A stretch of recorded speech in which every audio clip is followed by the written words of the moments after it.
Israel's military has directed the evacuation of northern Gaza, a region that is home to 1.1 million people, within 24 hours.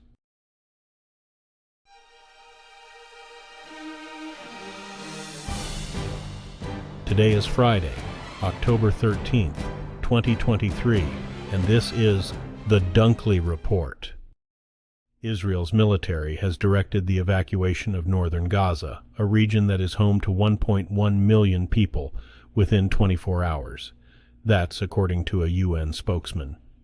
The order, delivered to the United Nations, comes as Israel presses an offensive against Hamas militants following their massive incursion into Israel last week.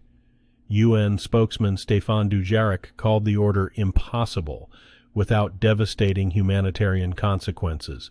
This could signal an impending ground offensive, though the Israeli military has not yet confirmed such an appeal.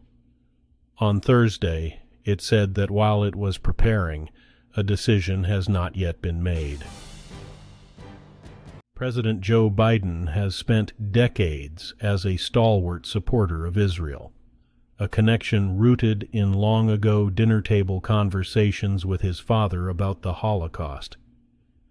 Now his devotion is back in the spotlight after the Hamas attacks that caused the largest loss of Jewish life in a single day since the Holocaust. The crisis threatens to engulf more of the Middle East in conflict. It will also test Biden at a time when some Democrats are more skeptical of backing Israel and Republicans are eager to portray him as an unreliable ally for the Jewish state.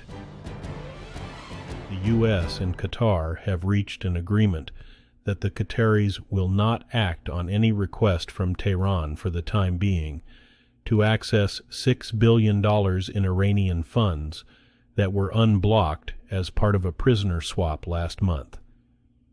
That's according to a U.S. official who was not authorized to comment and spoke on the condition of anonymity. The move stops short of a full refreezing of Iranian funds in Qatar's banking system.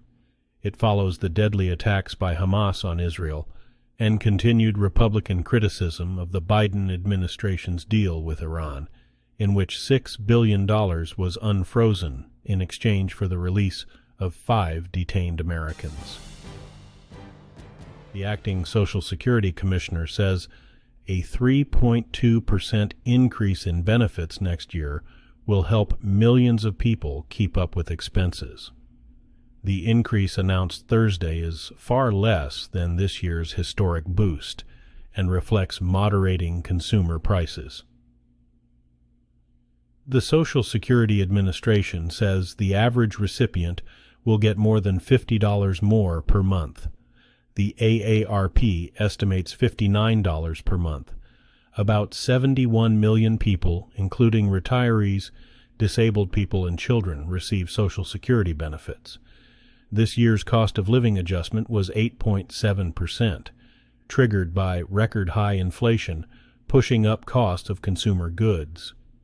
The cost of living adjustments have a big impact for people like 83-year-old Louisiana resident Alfred Mason, who says any increase is welcomed. Republican Steve Scalise has ended his bid to become House Speaker after failing to secure the votes to win the gavel. Scalise told GOP colleagues at a closed-door meeting late Thursday of his decision. Next steps are uncertain as the House is essentially closed, while Republicans try to elect a speaker after ousting Kevin McCarthy from the job. Scalise says the Republican majority still has to come together and is not there. He had been working furiously to secure the votes after being nominated by a majority of his colleagues. But after hours of private meetings over 2 days, it was clear many other Republican lawmakers were not budging from their refusal to support him. Federal prosecutors in New York City have rewritten their indictment against U.S. Sen. Bob Menendez of New Jersey and his wife to charge them with conspiring to have him act as an agent of Egypt and Egyptian officials.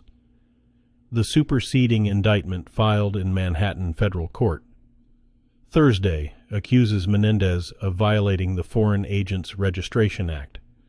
The new charge comes just weeks after the Democrat and his wife were accused of accepting bribes of cash, gold bars, and a luxury car from 3 New Jersey businessmen who wanted the senator's help and influence over foreign affairs. Menendez says prosecutors are trying to wear him down, but he'll show his innocence at trial. Measures of U.S. inflation barely declined in September, evidence that consumer price increases are grinding lower at a gradual pace. Consumer prices rose 0.4% from August to September, below the previous month's 0.6% pace. Year-over-year inflation was unchanged last month from a 3.7% rise in August, and underlying inflation declined a bit. So-called core prices, which exclude volatile food and energy costs, climbed 4.1% in September from a year earlier, down from a 4.3% pace in August. That is the smallest such increase in 2 years. Economists pay particularly close attention to core prices because they provide a good signal of inflation's likely future path. UN officials say more than 90% of the people killed by a 6.3 magnitude earthquake in western Afghanistan were women and children. Taliban officials say more than 2,000 people of all ages and genders across Herat province died in Saturday's quake. The chief of the UNICEF field office in the province said Thursday that women and children were more likely to have been at home when the morning quake struck. The disproportionate impact of the quake on women has left many children without mothers, raising questions about who will raise them or how to reunite them with fathers who might be out of the province or Afghanistan. Aid officials say orphanages are non-existent or rare. Authorities say 5 drug task force officers and a 64-year-old man have been injured in an exchange of gunfire as the officers served a search warrant at a property in rural Minnesota. Benton County Sheriff Troy Heck says the officers announced their arrival at a home in Glendorado Township around 7 a.m. Thursday and came under fire. He says they returned fire and retreated. Glendorado Township is about 50 miles northwest of Minneapolis. The officers' injuries are not life-threatening. Heck says Carl Thomas Holmberg was arrested after several hours of negotiations and flown to a hospital in a helicopter with undisclosed injuries. Playing video games has long been a challenge for many people with disabilities, since the traditional controllers for the PlayStation, Xbox, or Nintendo can be difficult or even impossible to maneuver when a person has limited mobility. Losing the ability to play doesn't just mean the loss of a favorite pastime. It can also exacerbate social isolation for a community that already experiences it at far higher rates than the general population. Sony's new Access controller, developed with input from accessibility consultants, aims to change that. Today's news was reported by the Associated Press. This has been the World News for Friday, October 13th, 2023. Thanks again for joining us at The Dunkley Report.